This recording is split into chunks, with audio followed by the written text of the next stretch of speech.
ಹಮ್ಲಾ ಮಾಡ್ತಾರೆ. ಅನೇಕ ಜನರು ವಿಗ್ರಹ ಆರಾಧನೆಯಲ್ಲಿ ಹೋಗ್ತಾರ, ವಿಗ್ರಹ ಆರಾಧನೆಗಳು ಮಾಡೋ ಸ್ಥಳದಲ್ಲಿ ಇರ್ತಾರ, ಮಾಡಲ್ಲ, ಜಸ್ಟ್ ನೋಡ್ತಾರೆ. ಕಟ್ಕೆ ಪೌಲ್ ಏನ್ ಹೇಳ್ತಾರ ಅಂತಂದ್ರು, ಅದ್ರಲ್ಲಿ ನೀವು ದೂರ ಆಗಿಲ್ಲ. ಯಾಕಂದ್ರೆ ನೀವು ಯಾರು ಮಕ್ಕಳಿದ್ರೆ ಫಸ್ಟ್ ಅರ್ಥ ಮಾಡ್ಕೊಂಡು ಅದ್ರಾಗ ಏನ್ ಬರ್ತಂತ, ದುರಾತ್ಮ ಬರ್ತಂತ. ಚಂದ ಕೇಳ್ಬೇಕು, ಅಲ್ಲಿ ಏನದ ದುಷ್ಟಾತ್ಮ.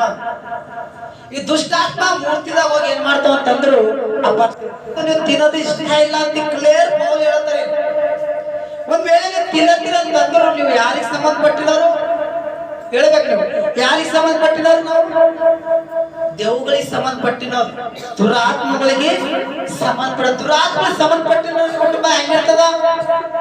ರೋಗದಾಗ, ಕಷ್ಟದಾಗ, ಭಯಂಕರದ ಪರಿಸ್ಥಿತಿಗಳದಾಗ, ಅನೇಕ ದಿನದಲ್ಲಿ ಶಾಪದಾಗ ಅದ ಹಂಗೆ ನಡೀತಾ ಇರ್ತದ. ಅದ್ರಲ್ಲಿ ಪೌಲ್ ಹೇಳ್ತಾರ, ನನಗಿಷ್ಟ ಇಲ್ಲ